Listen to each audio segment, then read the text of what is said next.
My name is Ayesha. I was my father's eldest daughter. My father owned one of the most successful construction companies in the city.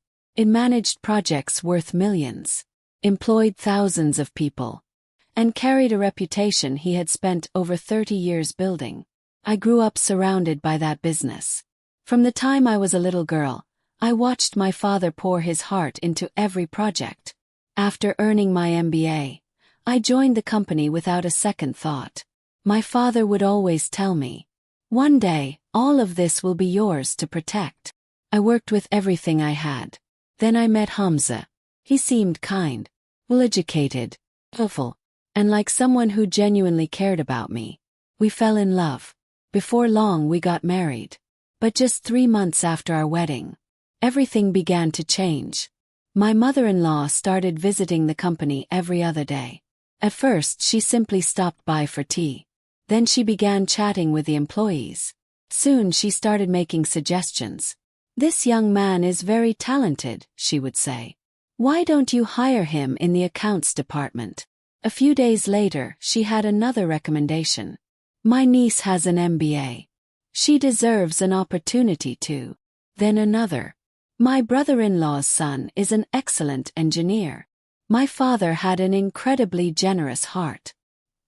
He rarely turned down anyone who came to him with a sincere recommendation.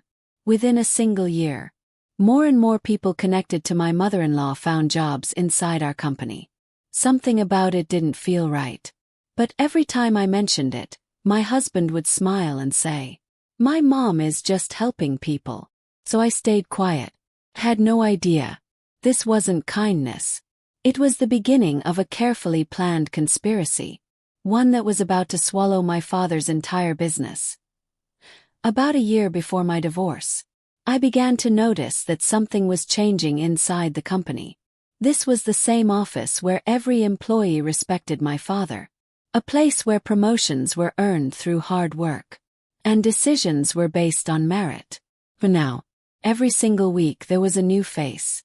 And what caught my attention was that almost every new employee had some connection to my mother-in-law. One was her nephew. Another was her brother-in-law's son. Some were distant relatives. Others were people she introduced as, "He's like a son to me." One afternoon I decided to review the human resources records. As I went through the files, I felt a knot forming in my stomach. During the previous 11 months, 27 new employees had been hired.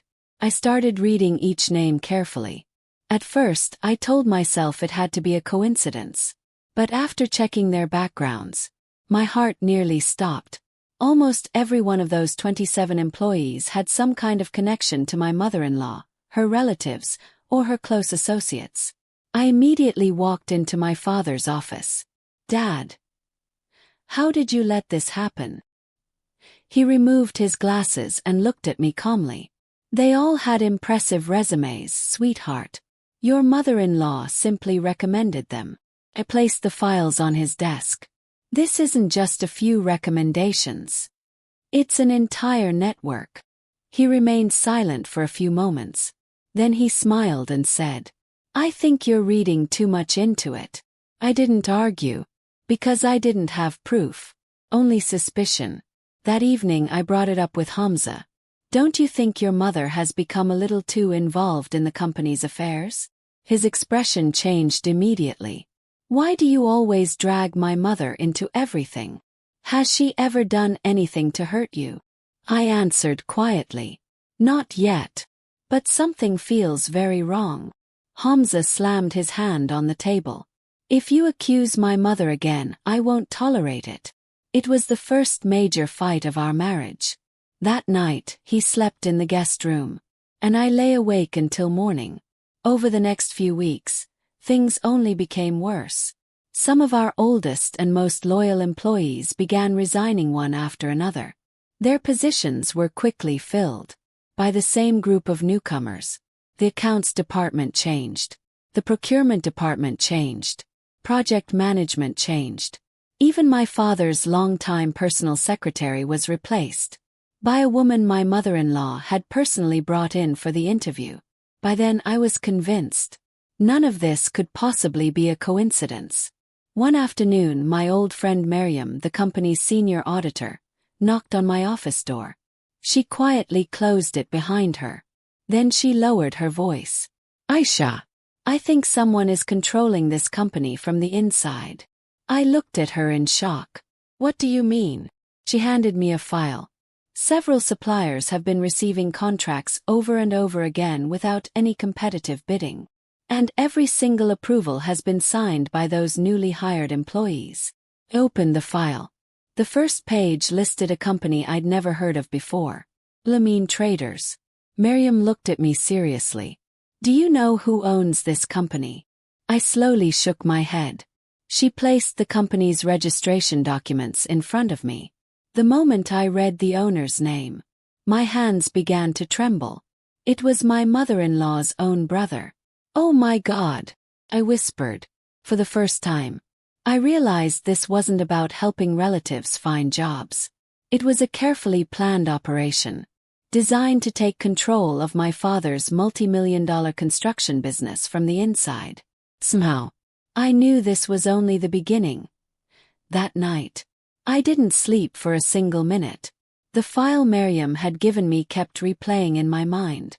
Every page, every signature, every payment, pointed to the same terrifying conclusion. Someone inside the company was slowly hollowing it out from within. And the most frightening part, no one else seemed to realize it. The next morning, I arrived at the office earlier than usual. I had made up my mind. I wasn't leaving until I uncovered the truth. My first stop was the procurement department. The same newly hired employees were sitting at their desks. The moment they saw me, they exchanged nervous glances. It felt as if they had already been warned that I was coming. I need the supplier files, I said. One employee forced a smile. Ma'am, they're currently being audited. Audited by whom? He froze. Well. He couldn't answer. Without another word, I walked over to one of the computers. But something was wrong. The folder containing the procurement records had disappeared. Every related file had been deleted. My heartbeat quickened. Someone was erasing evidence. I immediately called the IT department. The IT manager spent nearly an hour examining the system. Finally, he looked at me and spoke quietly. Ma'am, these files weren't deleted by accident. They were intentionally removed. He hesitated before continuing. And they were deleted using an administrator account. I felt my stomach drop. Only 3 people had administrator-level access to the company's system. My father, me, our chief operating officer, Nauman. Nauman was one of the executives my mother-in-law had recommended just 6 months earlier. A chill ran down my spine. I marched straight to his office. He was sitting comfortably with a cup of coffee. As soon as he saw me, he smiled. Good morning, ma'am. Is everything all right? I looked him straight in the eyes. Who deleted those files last night? For a brief moment, his smile disappeared. Then it returned. I have no idea what you're talking about. I placed the IT report on his desk. He skimmed through it, then laughed. So just because my account has administrator access, you think I'm the thief? I'm not accusing anyone, I replied calmly. I just want the truth. That exact moment, the office door opened. Hamza walked in. He looked at Nauman first, then at me. What's going on here? Before I could answer, Nauman spoke. Sir, she's making false accusations against me. Hamza didn't ask for my side of the story. Not even once. Instead, he turned toward me. Ayesha, why do you always suspect everyone? I stared at him in disbelief. Hamza, I have evidence. The files were deleted. There are suspicious contracts. And he cut me off. Enough. The entire office fell silent. Employees stopped what they were doing and looked in our direction. Then Hamza raised his voice. If you don't trust the people working here, maybe you're the one who should leave this company. His words hit me harder than anything else. The company I had dreamed of leading since childhood. The company my father had built with his life's work. And now my own husband was telling me to walk away from it.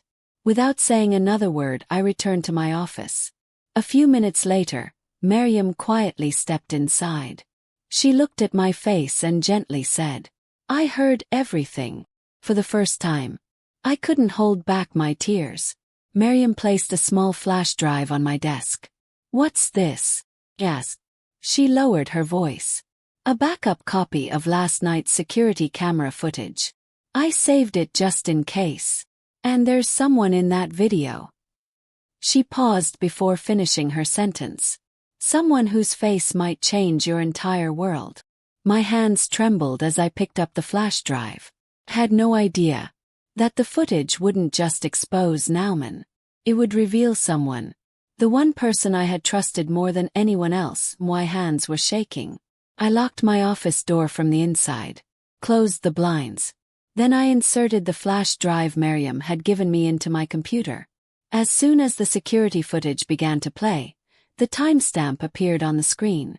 11:43 p.m. The office was completely deserted. A few seconds later, Nauman walked into the procurement department. He looked around to make sure no one was there. Then he pulled an access card from his pocket and unlocked the secure office. I watched the screen without blinking. Nauman sat down at the computer used to approve the company's most sensitive contracts. He opened several files, copied some of them, deleted others. The door opened again. I instinctively held my breath. The person who walked into the room was my own husband, Hamza. The mouse almost slipped out of my hand. "No," I whispered under my breath. In the video, Hamza casually placed a hand on Nauman's shoulder. The two of them spoke for a few moments. Then Hamza pulled a file from his briefcase. Nauman placed it beside the computer. Together they signed several documents. A few seconds later, they walked out of the room laughing. I couldn't believe what I had just seen. I replayed the footage again, hoping my eyes had somehow deceived me. But the truth never changed. Hamza wasn't an innocent bystander. He was part of the conspiracy. Then, my phone rang. The caller ID read, "My mother-in-law," answered. Her voice sounded as warm and gentle as ever. "Ayesha, dear, make sure everyone comes over tonight. We're having a family dinner." I forced myself to stay calm. "Of course. We'll be there." But for the first time, there was no warmth left in my voice. That evening, we arrived at my in-laws' house around 8 o'clock. Everyone was laughing around the dinner table. My sister-in-law, my brother-in-law, Hamza, my mother-in-law, everyone, except me. Halfway through dinner, my mother-in-law smiled and said, "Ayesha, sweetheart, you should stop getting so involved in the company's affairs." Froze. I hadn't told anyone what I had been investigating. I looked at her. "How do you know I've been reviewing company files?" The room fell silent. For a few long seconds, no one spoke. Then she laughed. "Oh dear. We hear everything." A chill ran down my spine. We hear everything. That could only mean one thing.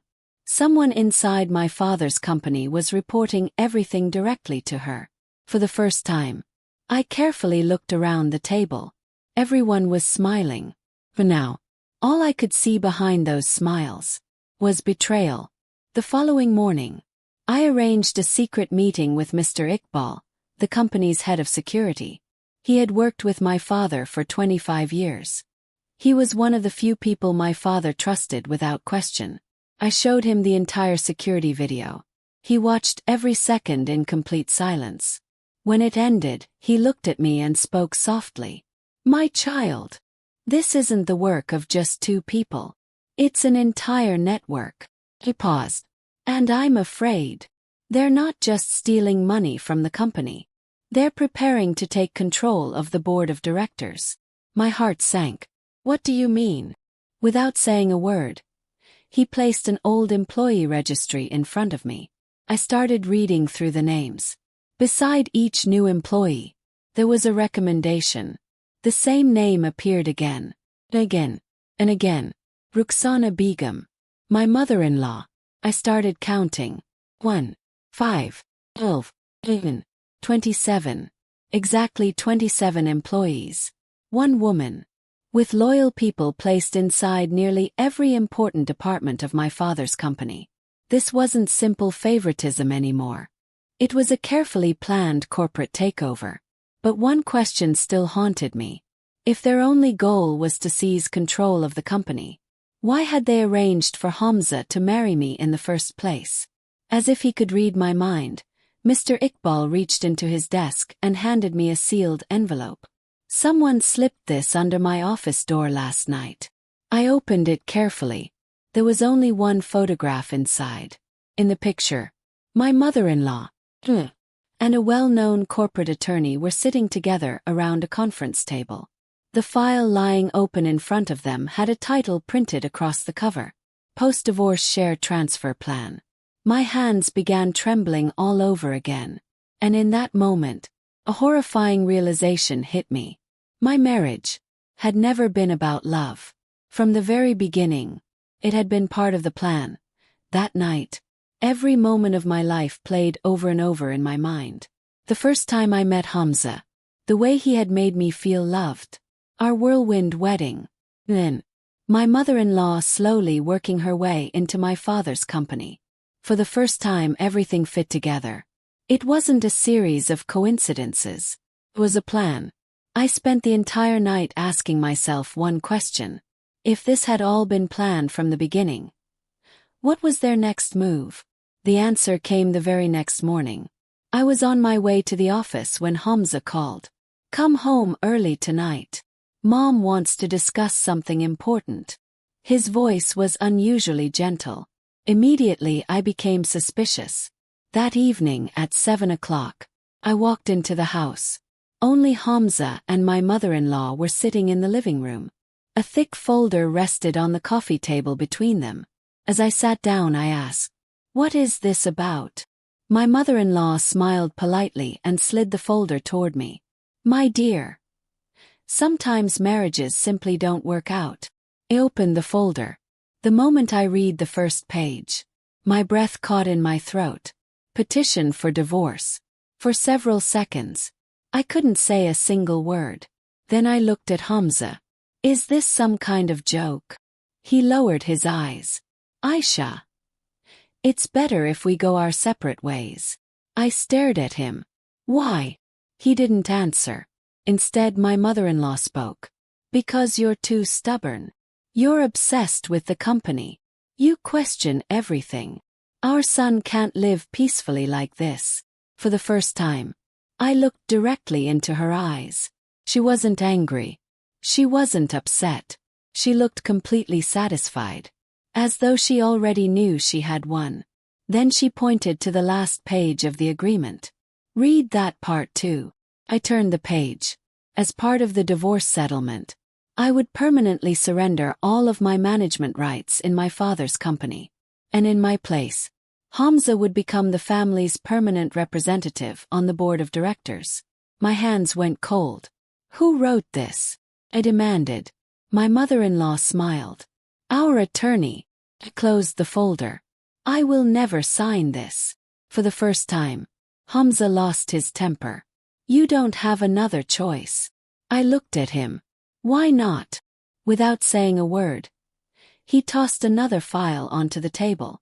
Inside were copies of my private emails, old personal photographs, and confidential company documents. He leaned toward me. If you refuse to sign, we'll accuse you of leaking confidential company information. I sat there in complete silence. That moment, everything became clear. This wasn't just a divorce. It was blackmail.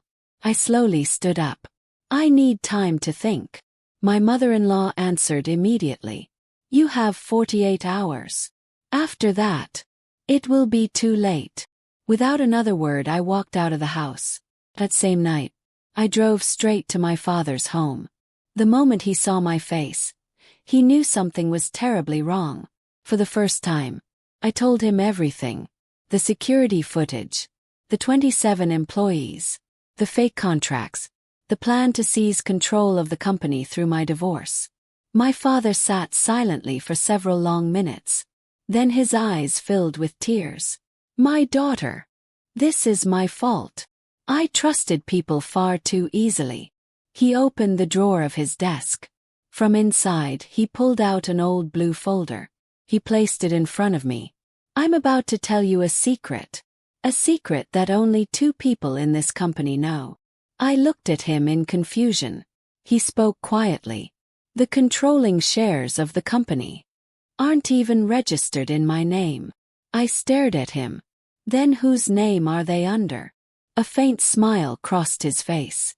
The day you married Hamza was the same day I protected everything. He opened the folder. On the very first page, my name was printed as the beneficiary. But beneath it was a legal clause that made my eyes widen in disbelief. It stated that if divorce, fraud, or any attempt to seize control of the company through marriage was ever legally proven, every controlling share of the company would automatically transfer into my name. And the existence of that clause was known to no one. Not Hamza. Not my mother-in-law. No one except my father. And me. The blue folder rested in my hands. I read the final page over and over again. Every word, every legal clause, filled me with a hope I hadn't felt in months. My father looked at me calmly. I put these protections in place before your wedding. I stared at him. Did you already suspect something? He let out a slow breath. It wasn't suspicion. It was caution. In business, the greatest damage rarely comes from your enemies. It comes from the people you believe are family. I didn't say a word. For the first time, I realized my father had sensed the danger long before I ever did. The next morning I called Hamza. I'm ready to sign. There was a brief silence on the other end of the line. Then he replied, trying to hide his excitement. You've made the right decision. I'll meet you at the attorney's office this evening, I said before ending the call. As soon as I hung up, Miriam looked at me. You're really going to sign the papers? Smiled. Yes. But only the documents they think they're getting. That evening, everyone gathered at one of the city's most prestigious law firms. Hamza, my mother-in-law, their attorney, and several people I had never met before. The moment she saw me, my mother-in-law smiled with complete confidence. I knew you'd come to your senses. I simply remained silent. The attorney placed the divorce papers in front of me. If you agree to these terms, please sign here. Picked up the pen. The room became completely silent. Without arguing, without hesitation, sign. Relief washed over Hamza's face. He immediately signed his copy as well.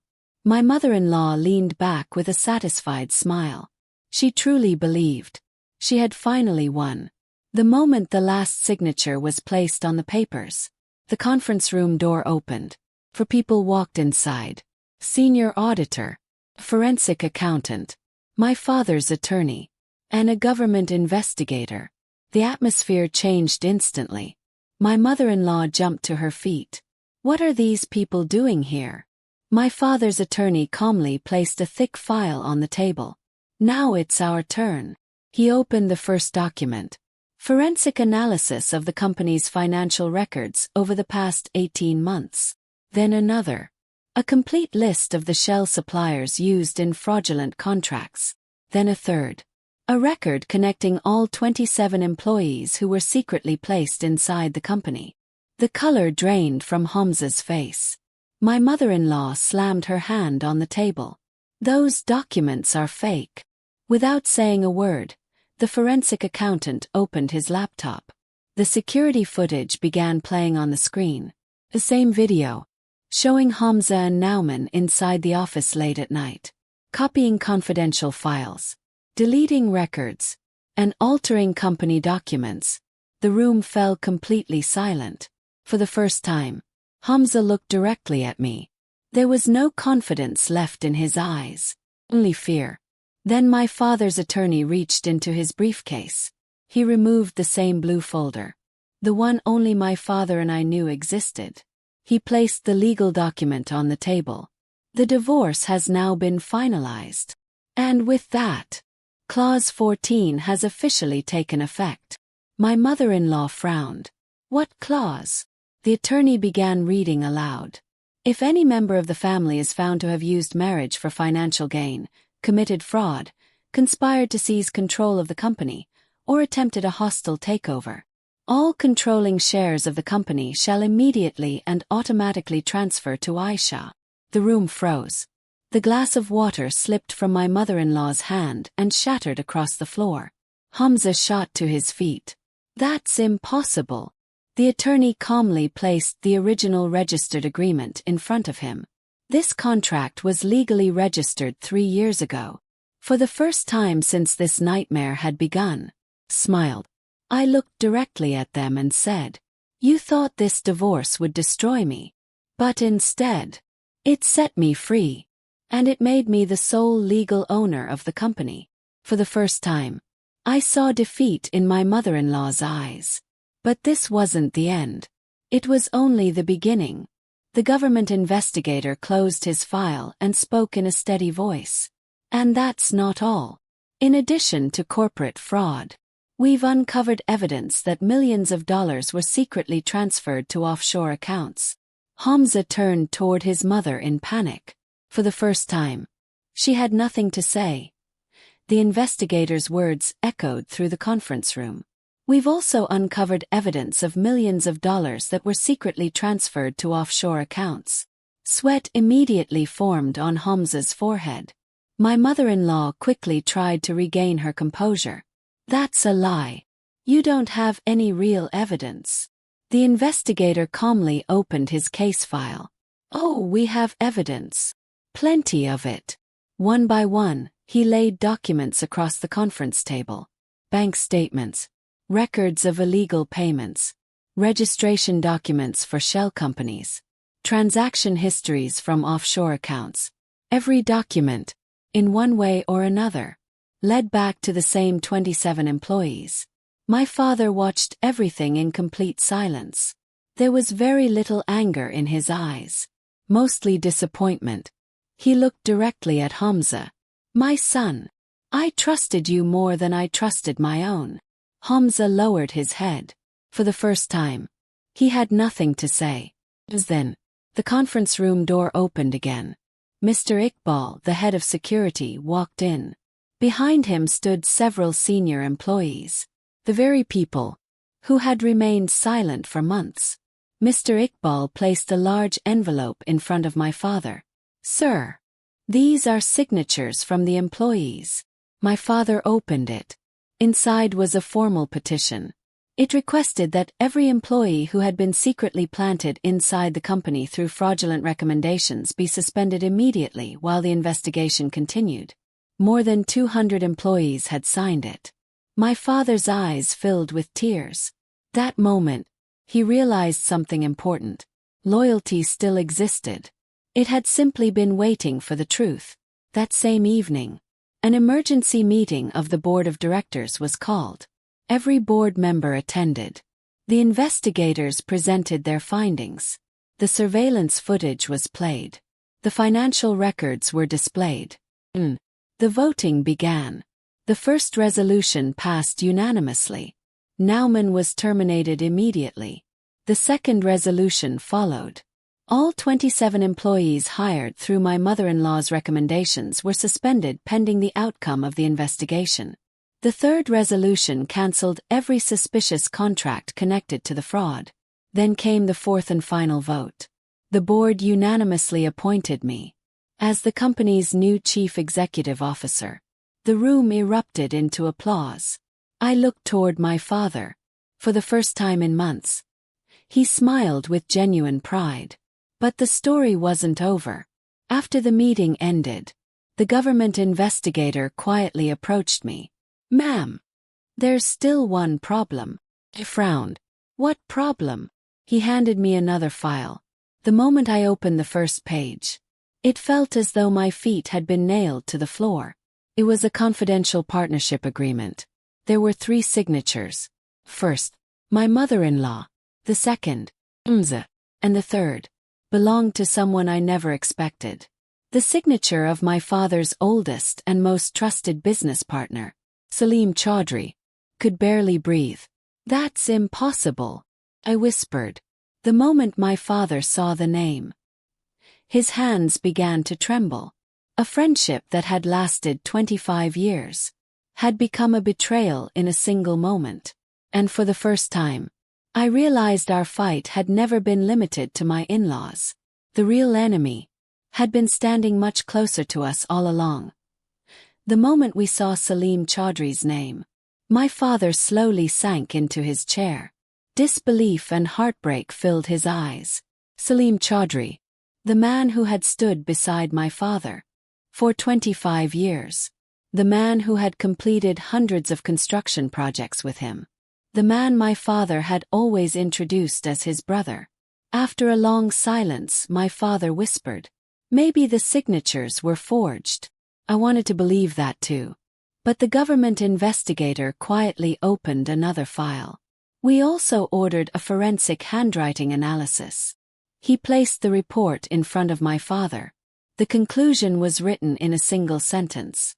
"All signatures are authentic." The room fell into complete silence. The following morning, we summoned Salim Chaudhry to the boardroom. He walked in wearing his usual confident smile. "What's going on? Why was this meeting called so urgently?" My father remained silent. Instead, I slid the partnership agreement across the table. Salim stared at it for several moments. Then he smiled. "You're misunderstanding everything." I looked at him calmly. "Then tell us the truth." He picked up a glass of water, took a slow sip, then said something that shattered my father's heart. "In business, there are no emotions, only profit." My father looked at him in disbelief. So this is what 25 years of friendship was worth. Salim didn't even hesitate. I received a better offer. In that moment, everything finally made sense. This conspiracy had never belonged solely to my mother-in-law. Salim had been feeding her information from inside the company all along. He told her exactly which departments needed to be infiltrated, which projects generated the highest profits, which board members could be manipulated, and where to place her 27 loyal employees. This wasn't a plan that had begun months ago. It had been in motion for years. Then the investigator presented another piece of evidence. A secret audio recording. The voices were crystal clear. The first voice belonged to Salim. "First, arrange for Hamza to marry Ayesha. Once that's done, the company will eventually become ours." A few seconds later, my mother-in-law's voice could be heard. "And what if the girl resists?" Salim laughed. "Then we'll divorce her. And make sure she's the one who gets blamed." My father reached over with trembling hands and switched off the recorder. Tears rolled down his face. He finally understood the truth. His daughter's marriage had never been about love.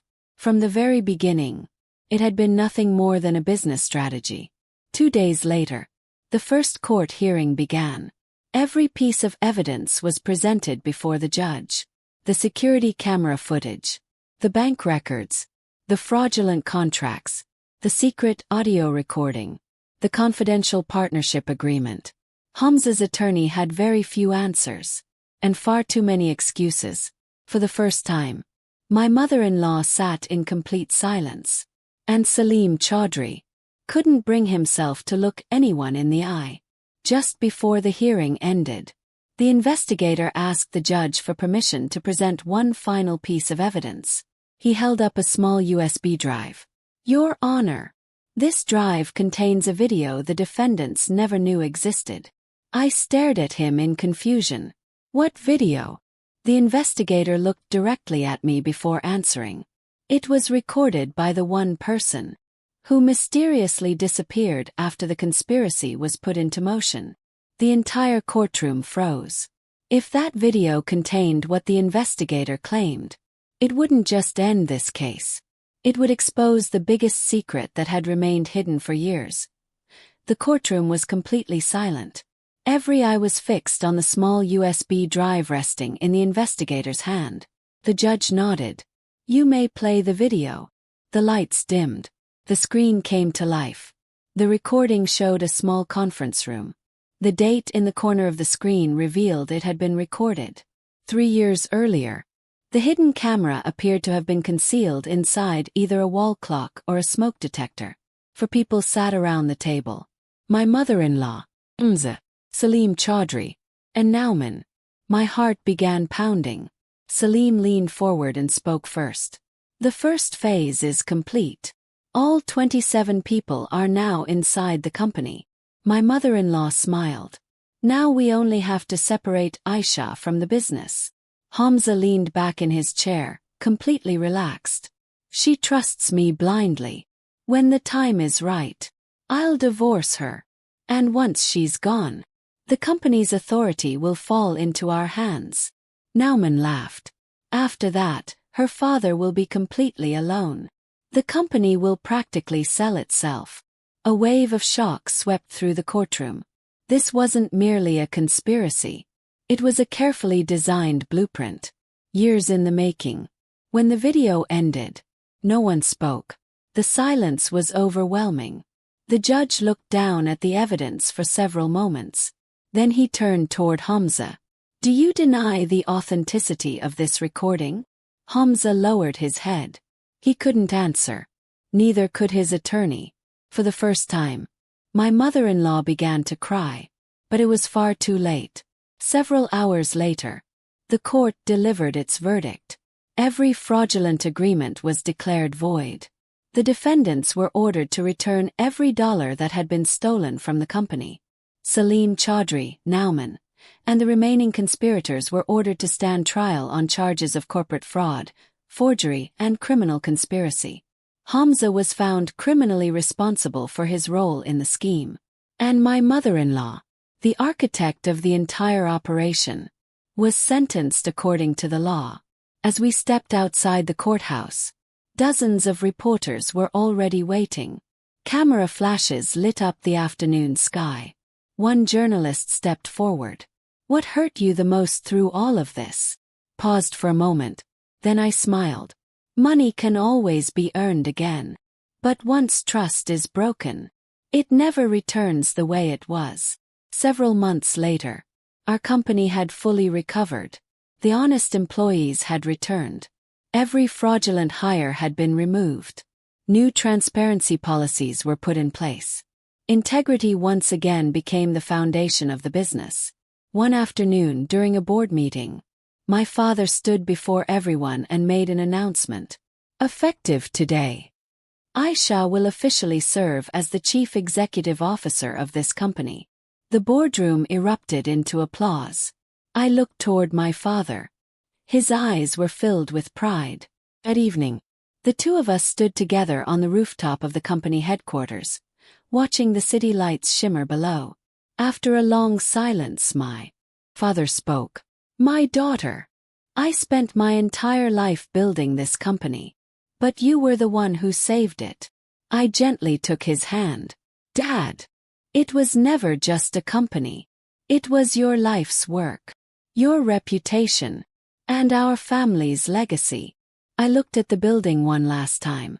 The same building that had once been surrounded by lies, greed, and betrayal. But in the end, the truth prevailed. And I learned one lesson that I will never forget. Sometimes, what feels like the greatest loss in your life turns out to be the greatest freedom you've ever been given. If I had never signed those divorce papers, I might never have discovered who the people around me truly were. If this story touched your heart, don't forget to like this video and subscribe to the channel for more powerful stories about family, betrayal, justice, and second chances. Share your thoughts in the comments below. What would you have done if you were in Ayesha's place? Thank you for watching, and I'll see you in the next story.